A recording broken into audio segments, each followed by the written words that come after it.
Seja muito bem-vindo ao canal, curta, se inscreva, compartilhe, ative o sininho aí para receber todas as nossas notificações.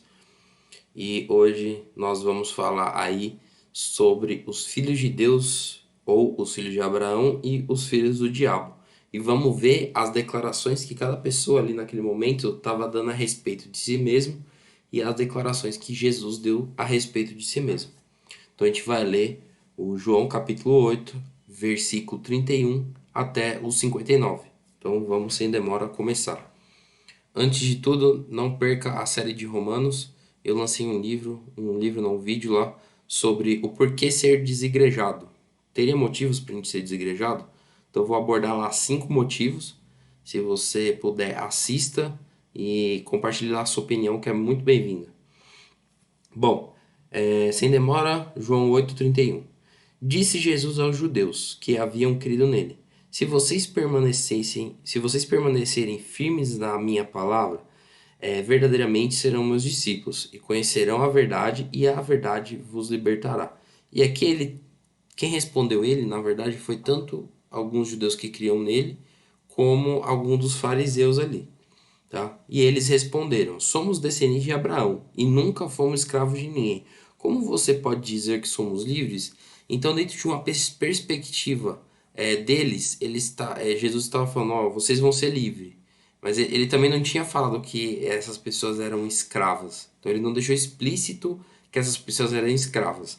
Mas elas falou: ó, nunca fomos servos de ninguém. Como você pode falar isso? E aí Jesus respondeu: digo-lhe a verdade.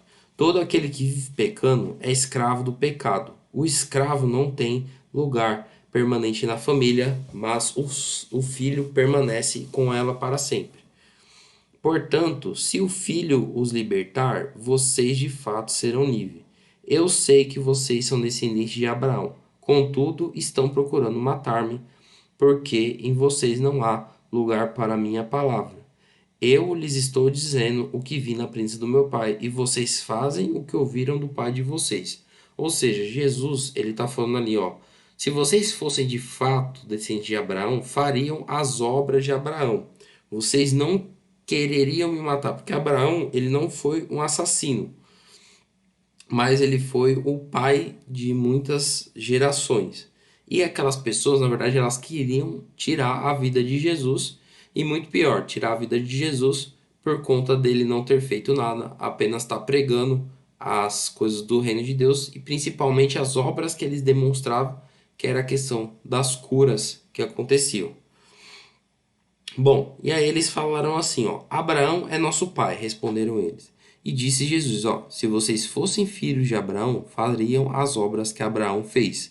Mas vocês estão procurando matar-me, sendo que eu lhe falei a verdade que ouvi de Deus. Abraão não agiu assim. Vocês estão fazendo as obras do pai de vocês.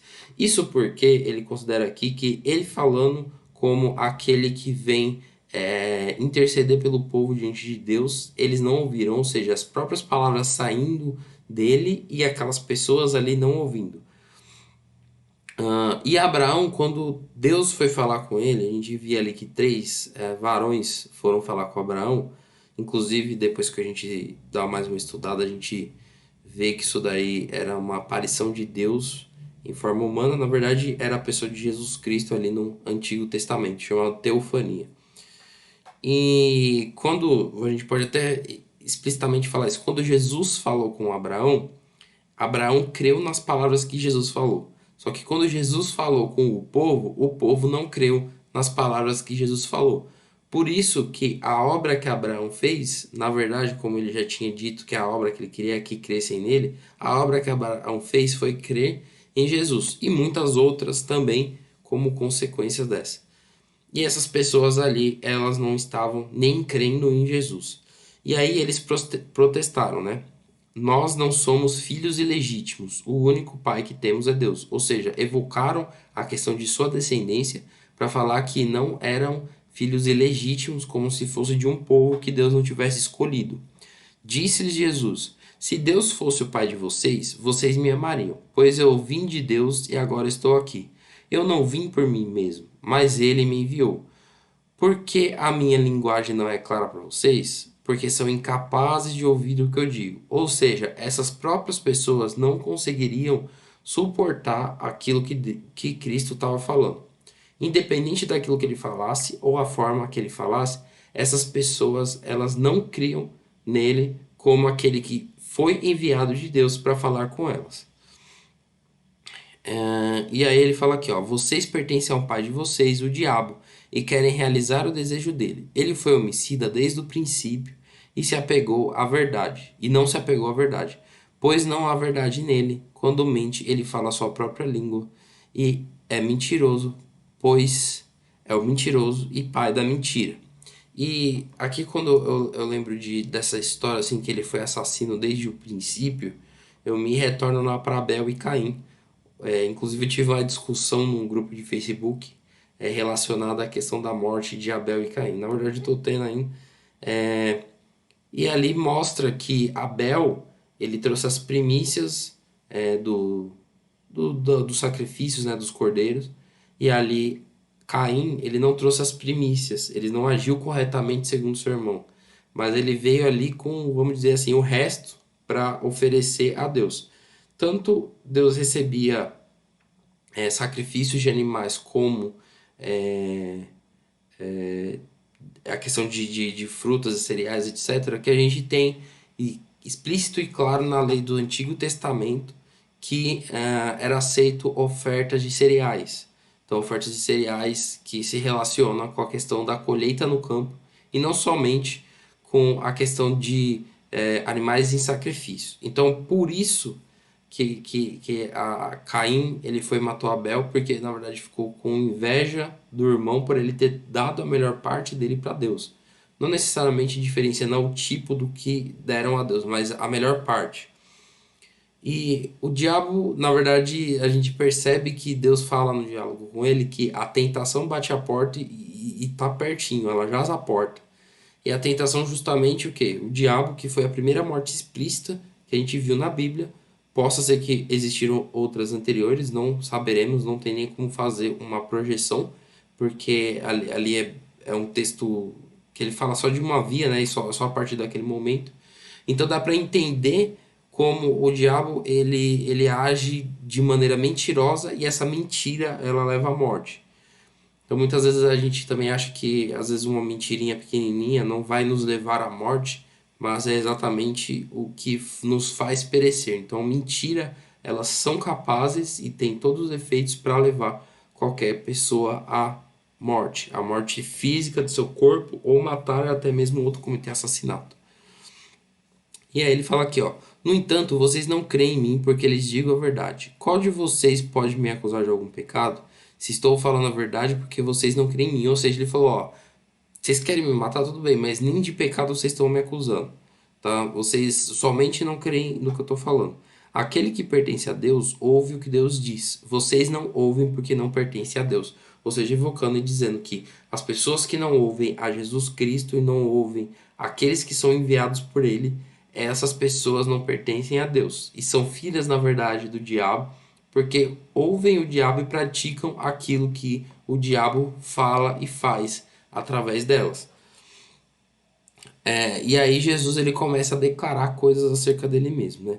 Porque os judeus foram e responderam para eles assim, ó, não estamos certos em dizer que você é samaritano ou está endemoniado, ou seja, alguém que não tem aliança conosco, ou tem demônio, mesmo se tiver aliança conosco, você tem demônio?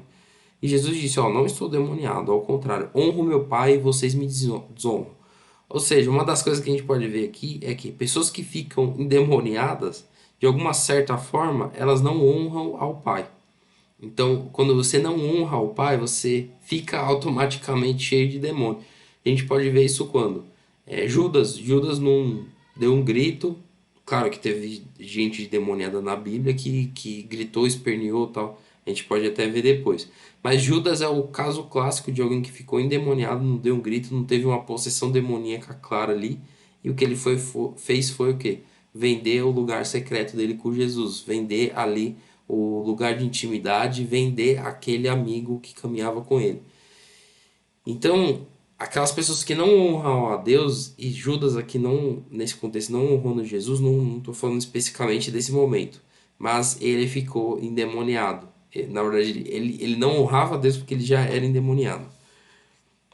Bom, e aí ele fala, ó, eu honro meu pai e vocês me desonram. Não estou buscando a glória para mim mesmo, mas a quem busque e julgue. Asseguro-lhes que, se alguém obedecer a minha palavra, jamais verá a morte. Ou seja, ele está falando sobre pessoas que não irão morrer, explicitamente falando sobre a vida que ele daria para essas pessoas de novo.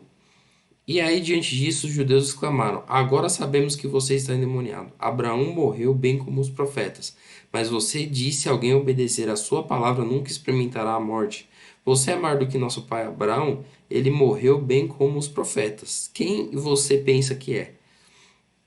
Então, aqui eles evocam a maneira como os pais, o Abraão e os profetas morreram, dizendo que Jesus não poderia ser maior do que eles, porque Jesus estava prometendo a vida eterna. Ou seja, ele está falando, ó, aqueles que nos trouxeram e foram garantida a aliança para ele, eles não tiveram a vida eterna. Como você pode falar que você vai dar a vida eterna para alguém? E faz até sentido em um certo contexto, porque ah, a gente não pode crer que alguém que é enviado ele é maior do que aquele que recebeu a promessa. A não ser que esse que foi enviado, ele seja o cumprimento dessa promessa. Então veja aqui que Cristo, ele se coloca como cumprimento da promessa dessas pessoas, tanto de Abraão como dos profetas. E aí respondeu: Se eu glorifico a mim mesmo, a minha glória nada significa. Meu Pai, que vocês dizem ser seu Deus, é quem me glorifica. Ou seja, dizem, mas não é. Vocês não o conhecem, mas eu o conheço. Se eu dissesse que não conheço, seria mentiroso como vocês. Mas eu de fato o conheço e obedeço a sua palavra. Então ele estava falando aqui que ele conhecia Deus e que só o fato dele falar que não conhecia Deus o classificaria como mentiroso, assim como aquelas pessoas. Abraão, o pai de vocês, regozijou-se, ou seja, alegrou-se, porque veria o meu dia, e ele viu e se alegrou. Então, Abraão viu o dia de Jesus. E como alguém, e aí justamente é a questão que a gente vai ver aqui. Ó, disseram os judeus: Você ainda não tem 50 anos e viu Abraão? E disse Jesus, e lhes afirmo, que antes de Abraão nascer, eu sou. E aí ele se coloca aqui como a pessoa que contém um atributo de eternidade, ou pelo menos de uma vida muito longa, e que viu o dia de Abraão. E só por ele fazer isso, a gente vê no versículo 59 que então eles apanharam pedras para apedrejá-lo, mas Jesus escondeu-se e saiu do templo. Ou seja, aquele momento seria o momento da morte de Jesus, mesmo sem uma acusação formal. E só porque ele se declarou e falou que antes que Abraão fosse, ele era, essas pessoas já o queriam matar, porque era considerado uma blasfêmia. E de fato, eu concordo se na verdade ele não fosse a pessoa que cumprisse ali a promessa que foi feita a Abraão. Então é mais que justo que a promessa que foi feita a Abraão seria cumprida em Jesus Cristo, e ele, como cumprimento dessa promessa, ele de maneira nenhuma precisaria estar contido, assim, ficar restrito a algumas declarações. Como ele era o cumprimento dessa promessa e aquele que trouxe a palavra de Deus, ele não era restrito e ele era uma pessoa que vinha ali para ajudar, para cumprir aquilo que Deus tinha na vida daquele povo. E mesmo assim, o que aquele povo fez? Pegou uma pedra para apedrejar Jesus. E muitas das vezes, nós, como servos de Deus, como filhos de Deus, não somos diferentes. Quando nós falamos alguma coisa que vem de Deus, as pessoas elas não conseguem aceitar e pegam pedras para jogar em nós. E se nós formos se Jesus foi perseguido, quanto mais nós seremos perseguidos. E se ele foi morto, quanto mais nós não podemos ter a nossa vida atentada por essas pessoas que muitas vezes até querem ter alguma razão, querem se dizer pacientes, querem se dizer sãs, santas, mas elas na verdade encomendam a morte daqueles que servem verdadeiramente a Deus. Então, tenha certeza que se você for alguém que serve a Deus e se posicionar e colocar a palavra de Deus acima de tudo, pessoas vão te perseguir, vão te ameaçar e vão querer te matar. Talvez não vão poder matar você, porque na verdade Deus não deixou. Mas A ideia de quem segue Jesus e o Evangelho é exatamente essa. As palavras do Evangelho elas são tão duras e tão ofensivas que as pessoas que ouvem elas não conseguem suportar. Inclusive por isso que Paulo fala que essas pessoas arrumariam doutores para si mesmo nos últimos dias, porque teriam comichões e coceiras no ouvido, porque não aguentariam ouvir e nem suportariam a verdade. Então é isso. Curta, se inscreva, compartilhe, ative o sininho. Nos ajude aí deixando o seu comentário. Até logo.